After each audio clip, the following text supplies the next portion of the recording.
Hello guys, welcome to my channel fashion corner Telugu. ఈరోజు ఈ వీడియోలో బ్లౌజ్ లేదా crop top cutting and stitching చూద్దాం. యాక్చువల్లీ ఇదైతే క్రాప్ టాప్ అనమాట. సో నేను క్రాప్ టాప్ లాగానే కుడుతున్నాను, బ్లౌజ్ లాగా కాదు. సో ఫస్ట్ ఇక్కడ నేను లైనింగ్ తీసుకున్నాను. లైనింగ్ వచ్చేసి నేను ఇక్కడ లెంత్ 15 ఇంచెస్ అండ్ విడ్త్ వచ్చేసి 11 ఇంచెస్ ఉండేలాగా తీసుకున్నాను. సో ఇలా 11 ఇంచెస్ 15 ఇంచెస్ ఉండేలాగా తీసుకున్న తర్వాత ఆది బ్లౌజ్తో చెక్ చేస్తున్నాను అనమాట హైట్ ఎంత ఉండాలని. ఇక్కడ నాకు 13.5 వచ్చింది. సో 13.5ని నేను 14 కాకుండా 15 పెట్టాను అనమాట. పైన కింద హాఫ్ ఇంచ్ వెళ్ళినా ఎగ్జాక్ట్గా 13.5 వచ్చేలాగా పెట్టుకున్నాను. సో ఇక్కడ హైట్ అయితే ఇలా చెక్ చేసుకోవాలి. చెక్ చేసుకున్న తర్వాత ఎంత హైట్ ఉందో అంత మార్క్ చేసుకోవాలన్నమాట. ఇక్కడ నేను 15 ఇంచెస్ తీసుకుంటున్నాను హైట్. సో మనం పైన కింద హాఫ్ ఇంచ్ లేదా 1 ఇంచ్ ఖర్చు పోయినా కానీ మనకి ఎగ్జాక్ట్గా 13.5 వస్తుంది అనమాట. ఇలా మనం మార్క్ చేసుకున్న 15 ఇంచెస్ దగ్గర ఎల్ స్కేల్తో లైన్ డ్రా చేసుకోవాలి. ఇప్పుడు షోల్డర్ చెక్ చేసుకున్నాను నేను, షోల్డర్ ఎంత ఉందని.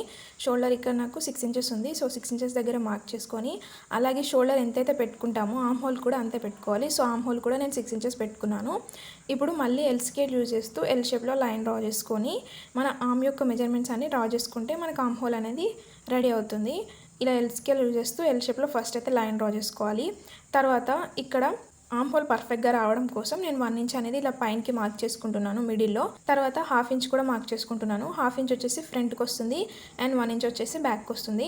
ఇప్పుడేమో చెస్ట్ లూజ్ అనమాట. చెస్ట్ లూజ్ 4తో డివైడ్ చేస్తే 9 వచ్చింది. సో 9 + 2 11. అలాగే నడుము అనమాట. నడుము 4తో డివైడ్ చేసి 8 వచ్చింది అండ్ 8 + 2 10. ఈ 2 ఇంచెస్ అనేది ఖర్చుల కోసం ఎక్స్ట్రా పెట్టుకున్నాను. తర్వాత ఇప్పుడు ఆమ్ హోల్ మనం 6 తీసుకున్నాం కదా, అందులో హాఫ్ 3 దగ్గర ఇలా మార్క్ పెట్టుకోవాలి. ఇప్పుడు ఈ 3 పాయింట్స్ జాయిన్ అయ్యేలాగా ఇక్కడ నేను షేప్ స్కేల్ యూజ్ చేస్తూ ఆమ్ రౌండ్ అనేది డ్రా చేస్తున్నాను అనమాట. సో ఫస్ట్ డ్రా చేసింది బ్యాక్ అనమాట. అండ్ ఇప్పుడు మళ్ళీ హాఫ్ ఇంచ్ కిందికి పెట్టుకున్నాం కదా, అక్కడ డ్రా చేసింది ఫ్రంట్ అనమాట. ఫ్రంట్ సైడ్ కొంచెం లోతు ఉండడం వల్ల మనకి బుంగలు రావన్నమాట, అందుకే కొంచెం లోతు పెట్టుకోవాలి. తర్వాత ఇందాక మనం మార్క్ చేసుకున్న పాయింట్స్ జాయిన్ చేసుకోవాలి. చెస్ట్ లూజ్ ఇంకా నడుము జాయిన్ చేసుకుంటే ఇది ఫ్రంట్ అండ్ బ్యాక్. ఇవి రెండు సపరేట్ చేసినాక నెక్ అనేది కట్ చేసుకుందాం.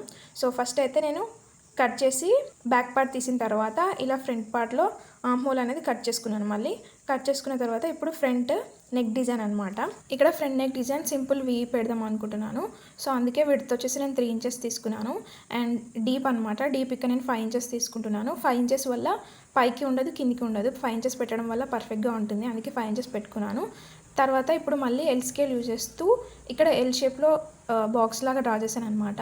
డ్రా చేసిన తర్వాత అందులో మనం వీ షేప్ అనేది డ్రా చేయాలి. అలా డ్రా చేస్తే పర్ఫెక్ట్గా వస్తుంది అనమాట, డైరెక్ట్గా కాకుండా. సో ఇక్కడ ఫస్ట్ అయితే ఎల్ స్కేల్ యూజ్ చేస్తూ ఇలా బాక్స్ డ్రా చేశాను. బాక్స్ డ్రా చేసిన తర్వాత మళ్ళీ ఇదే ఎల్ స్కేల్ యూజ్ చేస్తూ ఇలా క్రాస్ పెట్టాను అనమాట. క్రాస్ పెడితే మనకి ఇలా ట్రయాంగిల్ షేప్లో వస్తుంది కదా, సో అలా అనమాట. తర్వాత దీన్ని కట్ చేసుకుంటే మనకి వీ షేప్ అనేది వస్తుంది. సో ఇప్పుడు కట్ చేసుకోవాలి. కట్ చేసుకుంటే మనకి ఫ్రంట్ నెక్ డిజైన్ అనేది రెడీ అయిపోతుంది. ఇప్పుడు బ్యాక్ నెక్ చూద్దాం. బ్యాక్ నెక్ వచ్చేసి ఇక్కడ పై వైపు బోట్ నెక్ లాగా పెట్టి కిందనేమో పాట్ లాగా పెట్టమన్నారనమాట కస్టమర్. సో ఫస్ట్ అయితే పైన బోట్ నెక్ లాగా పెట్టడం కోసం నేను 3 ఇంచెస్ తీసుకుంటున్నాను. అంటే 3 ఇంచెస్ విడ్త్ అలాగే 3 ఇంచెస్ డీప్ తీసుకొని మళ్ళీ ఎల్ స్కేల్ యూజ్ చేస్తూ బాక్స్ డ్రా చేసి అందులో షేప్ స్కేల్ యూజ్ చేస్తూ రౌండ్గా డ్రా చేశాను అనమాట. అంటే బోట్ నెక్ కాదు, కాకపోతే రౌండ్గా వస్తుంది అనమాట. సో ఇలా ఎల్ స్కేల్ యూజ్ చేస్తూ మళ్ళీ బాక్స్ డ్రా చేశాను. ఇలా ఎల్ స్కేల్ వాడడం వల్ల మనకి షేప్స్ అనేవి పర్ఫెక్ట్గా వస్తాయి, వంకర టింకర పోకుండా. సో అందుకే నేను ఎల్ స్కేల్ ఇంకా షేప్ స్కేల్ ఖచ్చితంగా యూజ్ చేస్తాను. తర్వాత డీప్ వచ్చేసి ఇక్కడ మిడిల్లో థ్రెడ్స్ కట్టడానికి ఇక్కడ 1 ఇంచ్ లీవ్ చేశాను నేను. 1 ఇంచ్ లీవ్ చేసిన తర్వాత కింద హుక్స్లో పట్టి ఎంత ఉందో అంత మళ్ళీ ఆది బ్లౌజ్తో చెక్ చేసుకుంటే నాకు 5 ఇంచెస్ వచ్చింది, 4.5 ఇంచెస్ వచ్చింది. సో 4.5 దగ్గర మార్క్ పెట్టుకొని రిమైనింగ్ లెంత్ ఎంత అయితే ఉందో దాన్ని చెక్ చేసుకున్నాను. చెక్ చేసుకుంటే నాకు ఇక్కడ 6.5 వచ్చింది అనమాట. సో ఈ 6.5 ఇంచెస్ దగ్గర మార్క్ చేసుకున్న తర్వాత దాన్ని మళ్ళీ హాఫ్ చేయాలి. హాఫ్ చేస్తే ఎంత వచ్చిందంటే 3 పాయింట్స్ సంథింగ్ అలా వచ్చింది. సో 3 పాయింట్స్ మళ్ళీ ఈ 3 పాయింట్స్ దగ్గర మిడిల్లో మార్క్ చేసుకోవాలి, ఎందుకంటే రౌండ్ షేప్ తీయడం కోసము. సో ఇలా వీడియోలో చూపించిన విధంగా మళ్ళీ అక్కడ విడ్త్ కూడా 3.1 అలా పెట్టుకున్న తర్వాత ఇప్పుడు షేప్ స్కేల్ యూజ్ చేస్తూ రౌండ్గా డ్రా చేయాలన్నమాట.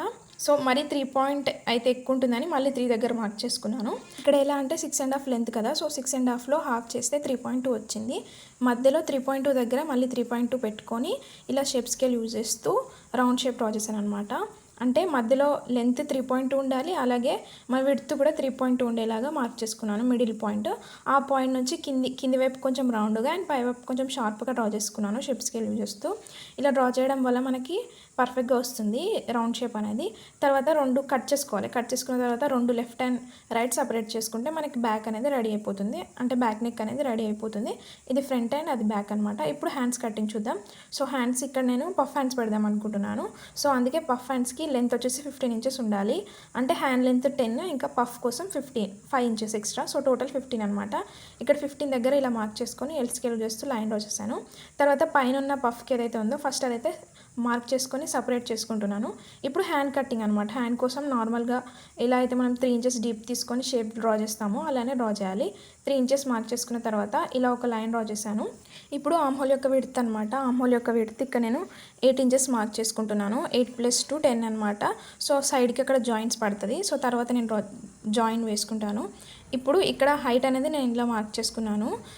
ఇక్కడ నేను ఆమ్ హోల్ యొక్క షేప్ నార్మల్గా హ్యాండ్తో కాకుండా ఇలా స్కేల్తో డ్రా చేద్దాం అనుకున్నాను, కానీ స్కేల్తో నాకు కొత్త కాబట్టి రాలేదు. నేను నార్మల్ హ్యాండ్ తోటే డ్రా చేశాను.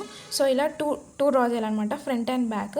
ఫస్ట్ అయితే 1 ఇంచ్ లీవ్ చేయాలి పైన. లీవ్ చేసిన తర్వాత ఇలా నార్మల్ హ్యాండ్ తోటే ఇలా డౌన్ డ్రా చేయాలి. ఇది బ్యాక్ది అనమాట. అండ్ ఫ్రంట్ కోసం కొంచెం లోతు డ్రా చేసుకోవాలి. ఇలా డ్రా చేయడం వల్ల మనకి హ్యాండ్ దగ్గర ఉబ్బులోటలు పర్ఫెక్ట్గా వస్తాయి అన్నమాట. అలాగే కింద మన హ్యాండ్ విడ్త్ ఎంత ఉందో దానికి +2 ఇంచెస్ యాడ్ చేయాలి. ఇక్కడ 5 + 2 డ్రా చేసుకున్నాను.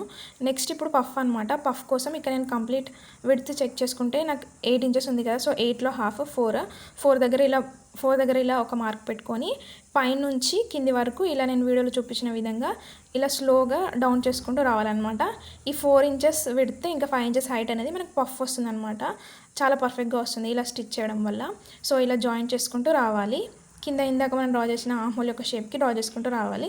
తర్వాత కట్ చేసుకొని ఇవన్నీ మెయిన్ ఫ్యాబ్రిక్ పైన పెట్టి స్టిచ్ వేసుకోవాలన్నమాట. వేసుకుంటే మనకి హాఫ్ బ్లౌజ్ కంప్లీట్ అవుతుంది. సో నేను ఇలా పెట్టి ఐరన్ చేసి పిన్స్ పెట్టుకొని స్టిచ్ చేసుకున్నాను. సో ఇలా ఆమ్ హోల్ ఫస్ట్ హ్యాండ్స్ అనమాట. హ్యాండ్స్కి సైడ్కి జాయింట్స్ పడతాయి కదా, ఇప్పుడు జాయిన్ చేసుకుంటాను. ఇప్పుడు ఐరన్ చేసి స్టిచ్ వేసుకుంటాను. సో ఇవి హ్యాండ్స్. అండ్ ఇప్పుడేమో ఫ్రంట్ అనమాట, బ్యాక్ నెక్ అనమాట. బ్యాక్ నెక్ నేను ఆల్రెడీ స్టిచ్ వేసాను, ఇంకా హ్యాంగింగ్స్ కూడా యాడ్ చేశాను మధ్యలోనే. ఇప్పుడు కట్ చేసుకోవాలి, అన్నీ కంప్లీట్గా కట్ చేసుకోవాలన్నమాట. సో ఇప్పుడు ఇలా ఎక్స్ట్రా ఉన్న ఫ్యాబ్రిక్ ఏదైతే ఉందో దాన్ని కంప్లీట్గా కట్ చేసుకోవాలి. కట్ చేసుకున్న తర్వాత మనం ఇందాక స్టిచ్ చేసిన దాని చుట్టూరు చిన్నగా కట్స్ పెట్టుకొని అటువైపు టర్న్ చేసి పైనుంచి స్టిచ్ వేస్తే మనకి ఫ్రంట్ బ్యాక్ పార్ట్ అనేది రెడీ అవుతుంది. ఇలా మొత్తం కట్ చేసుకోవాలన్నమాట. మనకి ఇన్స్టాగ్రామ్ ఐడి కూడా ఉంది, నేను కింద డిస్క్రిప్షన్లో ఇస్తాను, వీలైతే అక్కడ కూడా ఫాలో అవ్వండి. ఇంకా మీకు ఎలాంటి వీడియోస్ కావాలో నాకు కామెంట్ సెక్షన్లో చెప్పండి. సో ఇలా చిన్నగా కట్స్ పెట్టుకోవాలన్నమాట. కట్స్ పెట్టుకొని అటువైపు టర్న్ చేయాలి. టర్న్ చేస్తే మనకి పైనుంచి మళ్ళీ స్టిచ్ వేయాల్సిన అవసరం కూడా ఉండదు. సో ఫస్ట్ అయితే ఇలా అన్ని కట్స్ పెట్టుకున్న తర్వాత నేను ఇక్కడ హ్యాంగింగ్ పట్టుకొని గుంజుతున్నాను నార్మల్గా. సో ఇలా హ్యాంగింగ్ ముందే పెట్టడం వల్ల అడ్వాంటేజ్ ఇది అనమాట. మనం తీయకుండా పర్ఫెక్ట్గా వస్తుంది. మనం చాలా కష్టపడకుండా కొంచెం కష్టంతో పర్ఫెక్ట్గా వస్తుంది. ఇప్పుడు ఫ్రంట్ నెక్ అనమాట. ఫ్రంట్ నెక్ కూడా అలానే కట్ చేసుకొని చిన్నగా కట్స్ పెట్టుకొని అటువైపు టర్న్ చేయాలి. టర్న్ చేసిన తర్వాత మళ్ళీ చుట్టూ ఎడ్జెస్ అన్ని స్టిచ్ వేసుకోవాలి. హ్యాండ్స్ ఫ్రంట్ బ్యాక్ అన్ని చుట్టూ ఎడ్జెస్ స్టిచ్ వేసుకొని ఎక్స్ట్రా ఉన్న క్లాత్ కట్ చేస్తే మనకి ఆల్మోస్ట్ బ్లౌజ్ రెడీ అవుతుంది. సో ఇక్కడ నేను పఫ్ ఎలా పెట్టాలని చూపిస్తున్నాను. మనం ఇందాక 5 ఇంచెస్ ఎక్స్ట్రా పెట్టుకున్నాం కదా, 5 ఇంచెస్ దగ్గర నేను ఆల్రెడీ కట్స్ పెట్టుకున్నాను చిన్నగా. సో ఆ కట్స్ దగ్గర ఇలా పఫ్స్ ఇలా చిన్నగా ప్లీట్స్ పెట్టుకోవాలన్నమాట. ప్రిల్స్ లాగా పెట్టుకోవాలి. అటువైపు 5 ప్రిల్స్, ఇటువైపు 5 ప్రిల్స్ పెట్టుకున్నాను నేను వీడియోలో చూపించిన విధంగా. ఇలా ప్రిల్స్ పెట్టుకున్న తర్వాత మనం ఒకసారి చూస్తే మనకు అర్థమైపోతుంది, పఫ్ అనేది వస్తుంది. ఇలా ఫ్లవర్ షేప్లో రావాలన్నమాట ప్రిల్స్ అనేవి. సో మనం కట్స్ ఎక్కడ వరకు పెట్టుకున్నామో అక్కడ వరకు మాత్రమే స్టిచ్ వేసుకోవాలి. సో ఇలా పైకంటే మనకి పఫ్ అనేది రెడీ అవుతుంది. సో ఇవన్నమాట హ్యాండ్ స్టిచ్చింగ్. ఇప్పుడు ఫ్రంట్ పార్ట్కి వాళ్ళు ప్రిన్సెస్ కట్ పెట్టమన్నారనమాట. అంటే ప్రిన్సెస్ కట్ స్టిచ్ చేయమన్నారు యాక్చువల్గా. సో అందుకే ఇక్కడ నార్మల్గా మనం ప్లేట్స్ వేస్తాం కదా, అలాగే ప్రిన్సెస్ కట్ కూడా స్టిచ్ చేయొచ్చు అనమాట. సో అది ఎలా మార్క్ చేసుకోవాలనేది ఇప్పుడు నేను చూపిస్తున్నాను. ఇక్కడ 3 ఇంచెస్ దగ్గర ఇలా మార్క్ చేసుకోవాలి కింద. అలాగే పైనుంచి మనం ఇక్కడ ఎగ్జాక్ట్గా 9 ఇంచెస్ హైట్ దగ్గర మార్క్ చేసుకోవాలి. 9 ఇంచెస్ హైట్ అండ్ విడ్త్ వచ్చేసి మనకి 3 ఇంచెస్ ఉండాలి. ఇలా ఒక పాయింట్ దగ్గర మార్క్ చేసుకున్నాం కదా. ఇప్పుడు కింది వైపు స్ట్రైట్గా లైన్ డ్రా చేసుకొని 1 ఇంచ్ అటువైపు ఎక్స్ట్రా తీసుకొని 1 ఇంచ్ క్రాస్గా డ్రా చేయాలన్నమాట కిందికి. సో ఇలా నార్మల్ ప్లేట్స్ ఎలా వేస్తామో అలానే అనమాట, కాకపోతే పైన ప్రిన్సెస్ కట్ లాగా స్టిచ్ వేసుకోవాలి. సో ఇలా కింది వైపు 1 ఇంచ్ అటువైపు డ్రా చేసిన తర్వాత ఇప్పుడు పై వైపు ప్రిన్సెస్ కట్ అనేది మార్క్ చేసుకోవాలన్నమాట. ఎలా మార్క్ చేసుకోవాలంటే ఇక్కడ నేను షేప్ స్కేల్ యూజ్ చేస్తున్నాను మార్క్ చేసుకోవడం కోసం. ఇలా షేప్ స్కేల్ నార్మల్గా పెట్టేస్తే మనకి షేప్ అనేది వస్తుంది కదా, దానిపైన ఇలా డ్రా చేసుకోవాలి. అంటే మనం అప్పుడు 1 ఇంచ్ పెట్టుకున్నాం కదా ఆర్మ్ హోల్ మిడిల్లో, ఆ పాయింట్ దగ్గర షేప్ స్కేల్ అనేది పెట్టాలన్నమాట. తర్వాత 1/2 ఇంచ్ అనేది పైకి మళ్ళీ మార్క్ చేసుకోవాలి. మార్క్ చేసుకున్న తర్వాత ఈ మార్కింగ్స్ అటువైపు కూడా వచ్చేలాగా ఇలా ట్యాప్ చేస్తే అటువైపు కూడా మార్కింగ్స్ పడతాయి. దానిపైనే మనం ప్లేట్ కుట్టాలన్నమాట. పైనుంచి కింది వరకు ప్లేట్ కుడితే మనకి ప్రిన్సెస్ కట్ అనేది రెడీ అవుతుంది. కొంతమంది ఇలా కూడా కుడతారు ప్రిన్సెస్ కటింగ్. సో ఇది ఈజీ అయిపోతుంది అనమాట. కట్టింగ్ స్టిచ్చింగ్ ఏం లేకుండా నార్మల్గా కట్ చేసి జాయిన్ చేసి స్టిచ్ వేయకుండా ఇలా కూడా స్టిచ్ చేయొచ్చు. సో ఇది ఫ్రంట్ బ్యాక్ హ్యాండ్స్ అన్నీ రెడీ అయినాక ఇలా ఉన్నాయన్నమాట. ఇప్పుడు ఇవన్నీ జాయిన్ చేసుకుంటే మనకి బ్లౌజ్ అనేది రెడీ అవుతుంది. సో ఇక్కడ హ్యాండ్స్ జాయిన్ చేసిన తర్వాత ఇది లుక్ అనమాట. అన్నీ జాయిన్ చేసుకున్న తర్వాత ఇది ఫైనల్ లుక్ ఆఫ్ బ్లౌజ్ అనమాట. మీకు ఈ వీడియో నచ్చిందని అనుకుంటాను. నచ్చితే తప్పకుండా లైక్ చేయండి, షేర్ చేయండి అండ్ సబ్స్క్రైబ్ చేయండి. ఇక్కడ నేను ఉక్సుల పట్టి వేసుకున్నాను. ఉక్సుల పట్టి వేసుకున్న తర్వాత హ్యాంగింగ్స్ కోసం ఒక హ్యాంగింగ్ కుట్టాను, అటువైపు ఇటువైపు క్లాత్ లేకపోతే. సో ఇది అనమాట ఫైనల్ లుక్. అండ్ కింది వైపు నేను బ్యాక్ సైడ్ కూడా నేను ప్లేట్స్ వేసుకున్నాను. సో ఇలా హ్యాంగింగ్స్ చిన్నగానే పెట్టాను, హ్యాంగింగ్స్ ఒక్క హ్యాంగింగే పెట్టాను. ఇది బ్యాక్ సైడ్ అనమాట. అండ్ ఫ్రంట్ సైడ్ వీ కూడా చాలా పర్ఫెక్ట్గా వచ్చింది, వీ షేప్ అనేది. సో ఇవి హ్యాండ్స్. హోప్ మీ అందరికీ ఈ వీడియో నచ్చిందని అనుకుంటున్నాను. నచ్చితే తప్పకుండా లైక్ చేయండి, షేర్ చేయండి అండ్ సబ్స్క్రైబ్ చేయండి. సో ఇది ఫ్రంట్ పార్ట్ అనమాట. చూసారా, వీ కూడా చాలా పర్ఫెక్ట్గా వచ్చింది. Hope you like this video. Okay, bye.